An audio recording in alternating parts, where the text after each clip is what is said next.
দর্শক মানচিত্রে নিয়মিত আয়োজন কথোপকথন। ইরান আমেরিকার শান্তি বৈঠক ব্যর্থ হয়েছে ইসলামাবাদে। খালি হাতে ফিরে গেলেন মার্কিন ভাইস প্রেসিডেন্ট জেডি ভ্যান্স। তাহলে এখন যেটা কোটি টাকার প্রশ্ন, আমেরিকাকে তাহলে নতুন করে আবারও ইরান হামলা করবে? ইসরায়েল মুখিয়ে আছে যুদ্ধ করবার জন্য, কারণ তার কাছে যুদ্ধ করবার ছাড়া দ্বিতীয় কোনো রাস্তা খোলা নেই। তাই ইসরায়েলি আমন্ত্রণে ডোনাল্ড ট্রাম্প নতুন করে আবারও কি ইরান হামলা করবে? বিশ্বে কি আবারও এই কালো যুদ্ধের ছায়া নেমে আসবে? যে প্রশ্ন আপনাকে আমাকে প্রত্যেককে এই মুহূর্তে বিচলিত করে রেখেছে। ডোনাল্ড ট্রাম্প মোস্ট আনপ্রেডিক্টেবল, এবং তারা যেটা চেয়েছিল ইরানের কাছ থেকে আদায় করতে, তার কোনোটি পূর্ণ হয়নি আমেরিকা যুক্তরাষ্ট্রের। বরং যুদ্ধ শুরু করবার আগে যে ইরান ছিল তার থেকে বর্তমানের এই ইরান আরো ভয়ঙ্কর শক্তিশালী, আরো একরোখা এবং আমেরিকার বিরুদ্ধে আরো বেশি কঠোর অবস্থান গ্রহণ করছে। ফলে ডোনাল্ড ট্রাম্পের এই মুহূর্তে মুখ দেখানো দায় হয়েছে। তার দুই গালেই চুনকালি পড়ে গেল। কেন? যুদ্ধ শুরুর আগে যখন আমেরিকার সঙ্গে আলোচনা শুরু হয়েছিল ইরানের, ইরান স্পষ্ট জানিয়েছিল তারা পরমাণু অস্ত্র তৈরি করবে না, এবং স্ট্রেট অফ হরমুজের নিয়ন্ত্রণ তো প্রশ্নই ওঠে না। তখন স্ট্রেট অফ হরমুজ ছিল আন্তর্জাতিক জলসীমা, তার উপরে ইরানে কোনো কর্তৃত্বই ছিল না। অথচ আমেরিকা যখন ইরান হামলা করলো, 40 দিন যুদ্ধ হলো, সেই যুদ্ধে ডোনাল্ড ট্রাম্পের প্রধান যে দাবি ছিল, ইসরায়েলের যে দাবি ছিল, তারা ইরানের রেজিম চেঞ্জ করবে, ইরানের ইসলামিক রিপাবলিককে তারা উপড়ে ফেলবে, নতুন করে ইসরায়েল এবং আমেরিকার পছন্দের শাহ পেহলভিকে বসিয়ে তারা তাদের মনস্কামনা পূর্ণ করবে, ইরানের মানুষকে তারা মুক্তি দেবে, ইরানের মেয়েদের মুক্তি দেবে। যে কথা আমেরিকা বলেছিল তার কোনোটি পূর্ণ হয়নি, বরং উল্টো দিকে এই মুহূর্তে আমেরিকার জন্য মারাত্মকভাবে বিপদ বেড়ে গেল। কারণ এই মুহূর্তে আমেরিকা শত চেষ্টা করা সত্ত্বেও স্ট্রেট অফ হরমুজকে খুলতে পারেনি। স্ট্রেট অফ হরমুজ এই মুহূর্তে ইরানের রাষ্ট্রীয় ভূখণ্ডের অংশ বলে ইরান দাবি করেছে, এবং সেই স্ট্রেট অফ হরমুজ থেকে রীতিমতো টোল আদায় শুরু করেছে ইরান। অপরদিকে যে প্রশ্নে ইসরায়েল সবচাইতে বিব্রত, আমেরিকার মাথা হেট হচ্ছে, তা গতকাল স্পষ্ট ইরান জানিয়েছে তারা পরমাণু অস্ত্র তৈরি করবে, এবং আমেরিকার যে চাপিয়ে দেওয়ার দ্বিচারিতা যে ইরান পরমাণু অস্ত্র তৈরি করতে পারবে না, তা মুখের উপরে জানিয়েছে আগামী দিনে ইরান পরমাণু অস্ত্র তৈরি করবে। সুতরাং আমেরিকার যে চাপ, যে দুটো বিষয়ে ইরানকে সরে আসতে হবে, তা কিন্তু পূর্ণ হলো না। ফলে আমেরিকা যে আর পৃথিবীতে সুপার পাওয়ার নেই সেটা স্পষ্ট হয়ে গেল দুটি ক্ষেত্রে। এক, যুদ্ধের ময়দানে আমেরিকা ইরানকে হারাতে পারেনি। দ্বিতীয়ত, আলোচনার টেবিলেও কোনোভাবেই ইরানকে নিয়ন্ত্রণ করতেই পারেনি আমেরিকা, বরং রীতিমতো নাস্তানুবাদ হয়ে জেডি ভ্যান্স হতাশ হয়ে তাকে পাকিস্তানের বাড়ি ত্যাগ করতে হলো। স্বাভাবিকভাবে এই মুহূর্তে আমেরিকার যেটুকু সম্মান আছে, বিশেষ করে যেটুকু অহংকার আছে, পৃথিবীর সবচাইতে শক্তিশালী রাষ্ট্র, সেই শক্তিশালী রাষ্ট্রের যে তকমা এখনো ডোনাল্ড ট্রাম্প মাথায় মুকুট হিসেবে পড়ে রয়েছেন, তার কি হবে? পৃথিবীকে আর কোনোভাবেই আমেরিকা যুক্তরাষ্ট্রকে সুপার পাওয়ার বলে মানবে? যে রাষ্ট্রকে ইরান ফুৎকারে উড়িয়ে দেয়, তাহলে আমেরিকার কি হবে? ইসরায়েলের কি হবে? তারা কি চুপচাপ মেনে নেবে তাদের পরাজয় হয়েছে? নতুন করে আর কোনো আলোচনায় না গিয়ে যে অবস্থায় আছে ইরান, সেই অবস্থায় রেখে দিয়ে আমেরিকা বেরিয়ে যাবে তার মুখ রক্ষা করে? নাকি নতুন করে আবারও ইরানের সামরিক হামলা চালাবে? যে স্বপ্ন তাদের পূরণ হয়নি সেই স্বপ্ন পূরণ করতে আসবে। যদি আবারও ইরান হামলা করে আমেরিকা, তাহলে কি তারা বিজয়ী হবে? যদি বিজয়ী না হয়, তাহলে আমেরিকার কি হবে? আমেরিকার সাম্রাজ্যের পতন আনুষ্ঠানিকভাবে লিখিত হয়ে যাবে দ্বিতীয়বার হামলা করে যদি ইরানকে কাবু করতে না পারে। আর এ বিষয়ে তো খুব জোর দিয়েই বলা যায়, ইরানকে ধ্বংস করা যাবে না কোনোভাবেই। 40 দিনের যুদ্ধে ইরানের যে সামরিক অস্ত্রের সম্ভার, তার আংশিক পর্যন্ত ক্ষয় হয়নি। আমেরিকার গোয়েন্দা রিপোর্টই বলছে যে ইরানের কাছে এখনো হাজার হাজার মিসাইল রয়েছে, হাজার হাজার ড্রোন রয়েছে।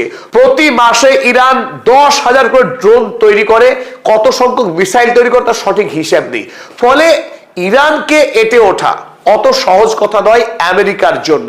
মাটির তলায় যে 1000-এর অধিক মিসাইল সিটি রয়েছে, সেই মিসাইল সিটির যে কি ক্ষমতা আমেরিকা বা ইসরায়েল তারা এখনো সঠিক জরিপ করে উঠতে পারেনি। তাই আমেরিকার জন্য ইরান হামলা করা বা স্থল অভিযান করা সেটা খুব সহজ কাজ হবে না। তাহলে ডোনাল্ড ট্রাম্প কি করতে পারে, চলুন আমরা এই ক্ষেত্রে আপনাদেরকে জানাই। ডোনাল্ড ট্রাম্প গতকাল তিনি বলেছেন তার কাছে ট্রাম্প কার্ড রয়েছে। কি সেই ট্রাম্প কার্ড, চলুন দেখে নিই। The Trump card the president holds if Iran won't bend, যদি ইরান আমেরিকার কাছে নতজানু না হয় তাহলে ট্রাম্পের কাছে ট্রাম্প কার্ড রয়েছে, সেই ট্রাম্প কার্ড চেলে দেবেন তিনি তাস খেলায়। সেটা কোন তাস, দেখে নিন সেই তাস।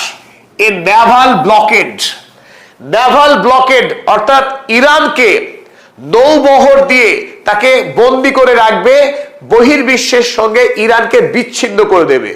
এই হলো ইরান। আর এই ইরান ইতিমধ্যে স্ট্রেট অফ হরমুজকে চোখ করে রেখেছে। আমেরিকা এখন বলছে ইরানকেই নেভাল ব্লকেড করে দেবে।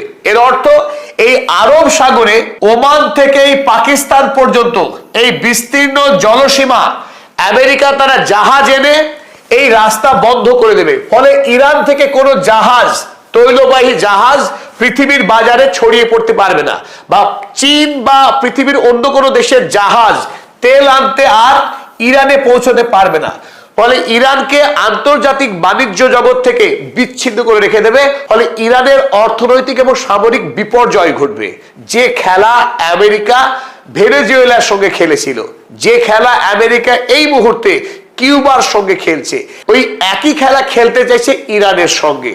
কিন্তু নেভাল ব্লকেড করে কি ইরানকে ধ্বংস করা সম্ভব? আমেরিকা কি পেরে উঠবে? আপনার কি মনে হয়? আমাদের মনে হয় কোনোভাবেই ইরানকে ব্লকেড করা সম্ভব নয় আমেরিকার পক্ষে। তার হাতে গরম কিছু প্রমাণও রয়েছে।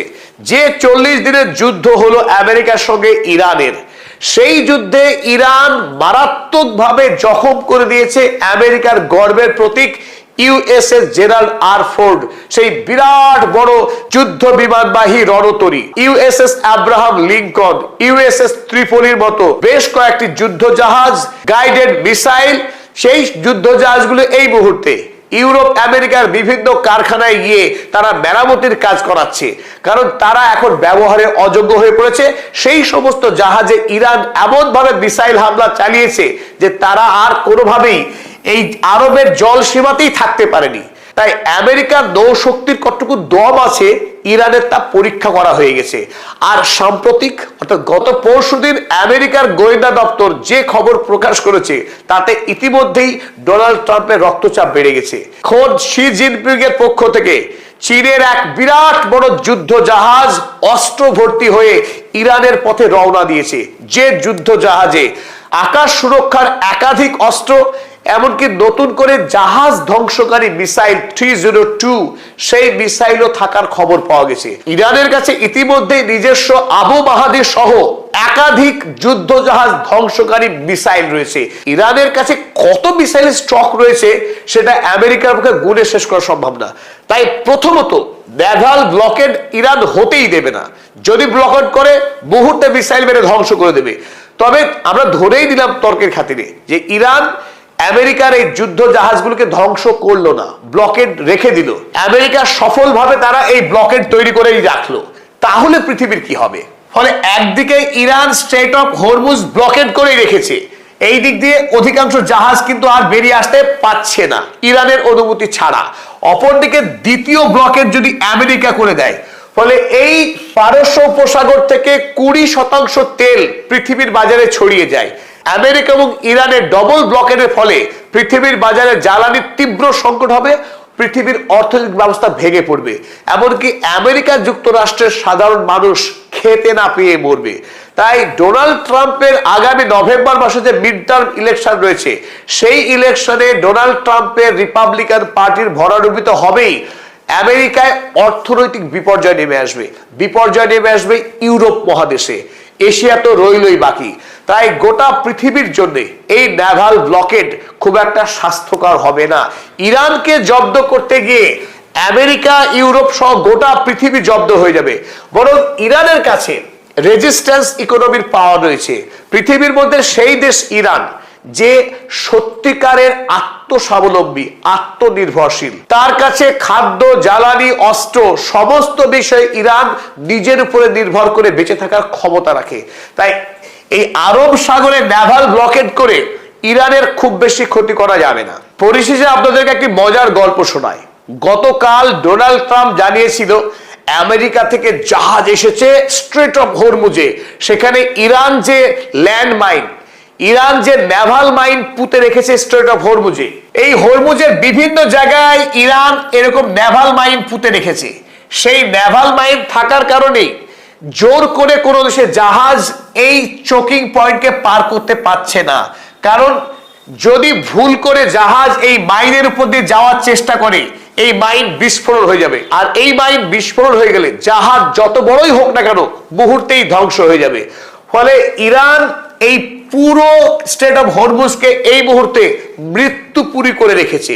তাই যতদিন না পর্যন্ত ইরান এই মাইন না তুলে দিচ্ছে, ততদিন এই স্ট্রেট অফ হরমুজ আন্তর্জাতিক বাণিজ্যের জন্য নিরাপদ নয়।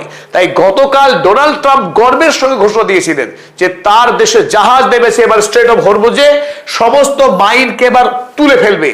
আর এই স্ট্রেট অফ হরমুজকে বিশ্বের জন্য উন্মুক্ত করতে আসছে মহান দেশ আমেরিকা যুক্তরাষ্ট্র। তারপর দুটি জাহাজ যখন এই স্ট্রেট অফ হরমুজে কাল প্রবেশ করে, তখনই ইরানের আইআরজিসি সরাসরি 30 মিনিটের ওয়ার্নিং দেয়। তারা যদি 30 মিনিটের মধ্যে এই স্ট্রেট অফ হরমুজ ত্যাগ না করে, তাহলে তাদের ধ্বংস করে দেওয়া হবে। আর ইরানের কাছ থেকে এই সতর্ক বার্তা পাওয়ার পর আমেরিকার দুই জাহাজ তারা 30 মিনিটের আগেই আরব সাগর দিকে পালিয়ে যেতে বাধ্য হয়। এই যে আমেরিকার যুদ্ধ জাহাজ ইতিমধ্যেই ক্ষতিগ্রস্ত হয়ে পালিয়েছে আরব সাগর থেকে, গতকাল আসা দুটো জাহাজ তারাও পালিয়েছে, সেই আমেরিকা নতুন করে নেভাল ব্লকেটের কথা বলছে। তাই ইরানের সঙ্গে স্ট্রেট অফ হরমুজে কোনো পাঙ্গা নিয়ে আমেরিকার খুব একটা লাভ হবে না, তাই ইতিমধ্যেই বিশ্ববাসীর কাছে প্রমাণিত। তার সাথে রইল রাশিয়া, রইল চীন। চীন এবং রাশিয়া আমেরিকার সঙ্গে যেভাবে বন্ধুত্বের বাঁধনে আবদ্ধ রয়েছে, তার উপরে রয়েছে উত্তর কোরিয়া। তাই চীন, রাশিয়া, উত্তর কোরিয়া এবং ইরানের যে মৈত্রী, সেই মৈত্রীর শক্তিকে হারিয়ে আমেরিকার কোনোভাবেই এখানে নেভাল ব্লকেট বেশি দিন তৈরি করে রাখা সম্ভব নয়। কারণ চীন ইরানের কাছ থেকে সর্বাধিক তেল কিনে থাকে। চীনের তৈলবাহী ট্যাঙ্কারকে আমেরিকা আটকে রাখতে পারবে, সেটাই এখন দেখার।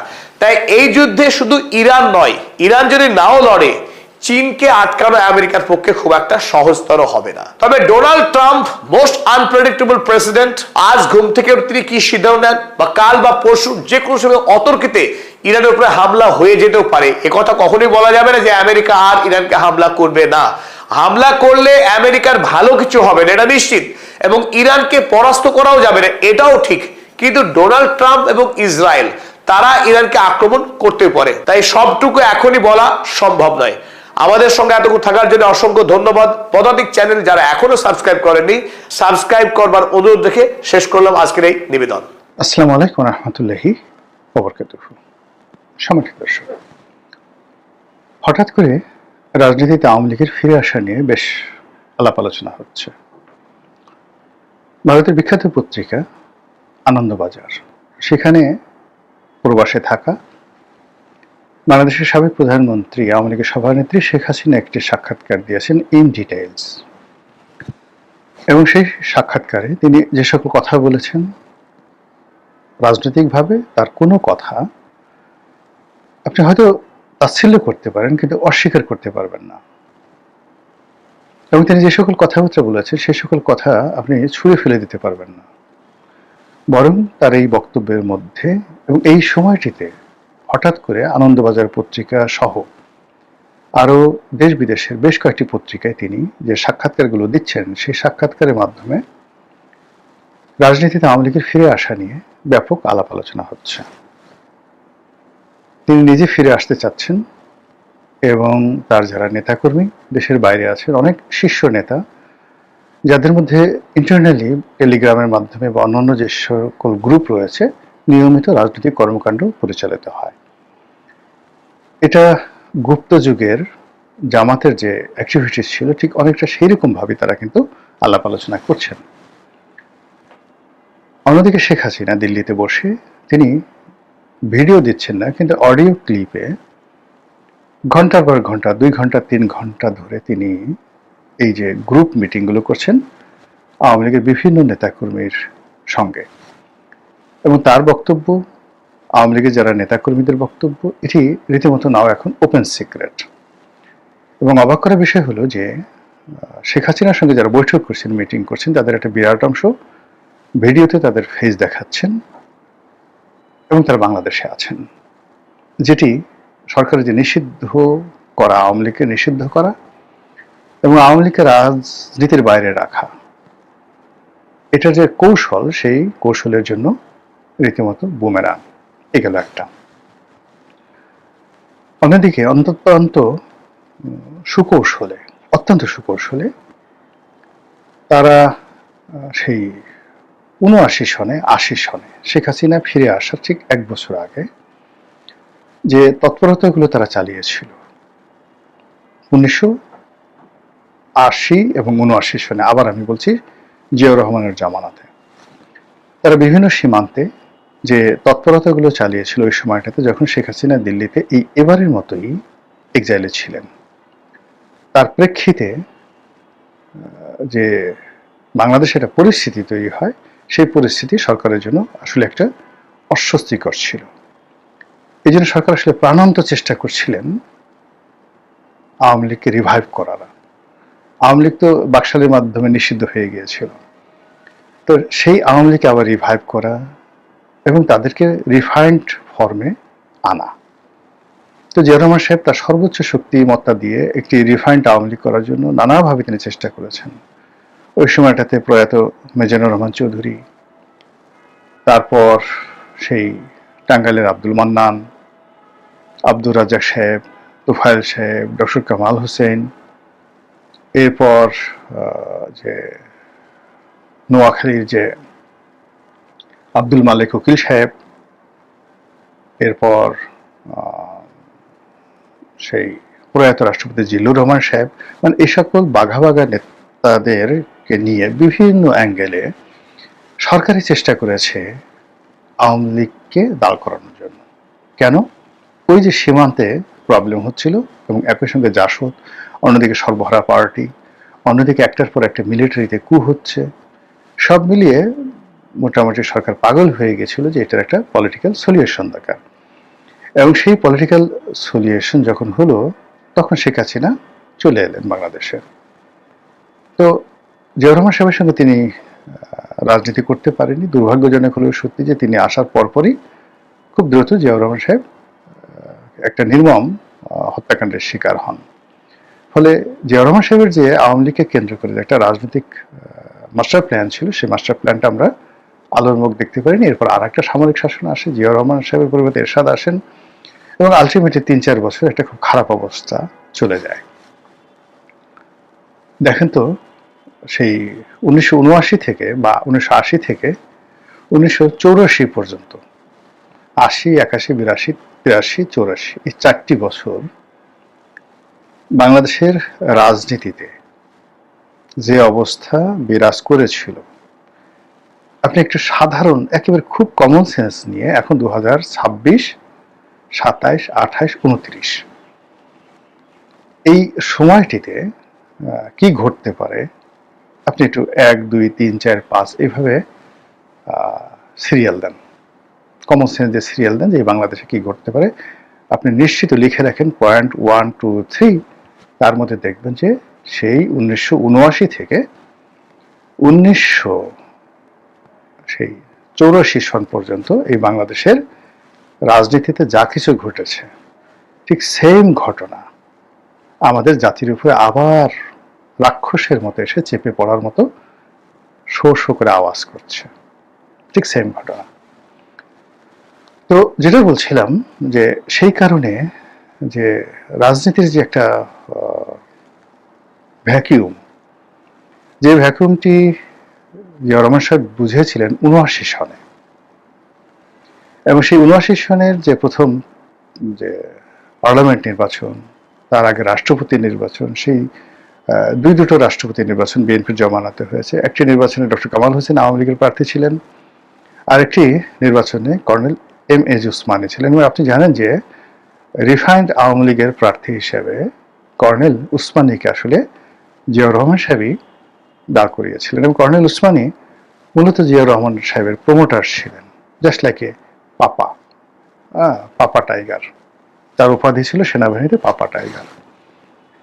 তো সেই সময়টা তো জিয়াউর রহমান সাহেব চেষ্টা করেছিলেন যে একটা পলিটিক্যাল সলিউশন হোক, কিন্তু সেই সলিউশনে কর্নেল ওসমানীকে দিয়ে, ডক্টর কামালকে দিয়ে, তুফাইল সাহেবকে দিয়ে, আমর সাহেবকে দিয়ে, মানে যারা বাংলাদেশে ছিলেন, এটা হয়নি।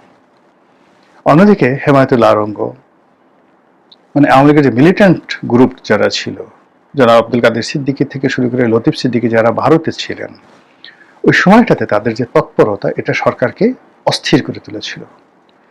এখন আপনি দেখেন আওয়ামী লীগের যত মিলিটেন্ট গ্রুপ রয়েছে, যুবলীগের যত মিলিটেন্ট গ্রুপ রয়েছে, যারা অস্ত্র পাওয়ার থেকে শুরু করে যে কোনো অপকর্ম বলেন, সুকর্ম বলেন, আওয়ামী লীগের তারা সবাই এখন এই যে জেলখানা থেকে ইসমাইল হোসেন সম্রাটকে মানে বের করে দেওয়া হয়েছে। এখন সম্রাট কোথায় আছে বলেন তো?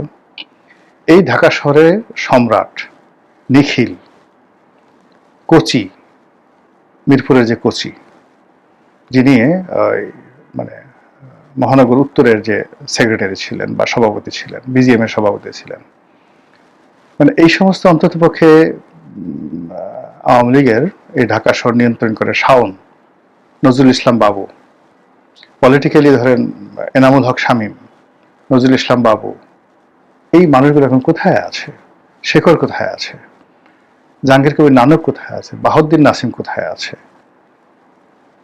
তারা এই ঢাকা শহরে সে 1986-87 সন থেকে পুরো রাজনীতি নিয়ন্ত্রণ করছে, আন্ডারওয়ার্ল্ড নিয়ন্ত্রণ করছে। তাদের হাজার হাজার নেতাকর্মী আছে। এই নেতাকর্মীর মধ্যে কেউ চাপাতি চালাতে পারে, কেউ বন্দুক চালাতে পারে, কেউ অপহরণ করতে পারে, সে কেউ ছেঁচা দিয়ে আপনার 32টা দাঁত খুলে ফেলতে পারে, নাকের বদনা ফাটাই ফেলতে পারে, তারা গুলিস্থান থেকে চাঁদা তুলতে পারে, সবকিছু করতে পারে। এই লোকগুলো কোথায় আছে বলেন এখন? আপনি তাদেরকে ডিসম্যান্টলিং করতে পেরেছেন? তাদেরকে জেলখানায় ভরতে পেরেছেন? তাদেরকে নিয়ন্ত্রণ করতে পেরেছেন? তারা মুক্ত বিহঙ্গের মতো উড়ে বেড়াচ্ছে। তাপস কোথায়? পরশ কোথায়? নিক্সন চৌধুরী কোথায়? লিটন চৌধুরী কোথায়? সবাই কিন্তু যার যার অবস্থানে অতীতের যে কোনো সময়ের চেয়ে শক্তিশালী। চট্টগ্রামের রাজনীতিতে যারা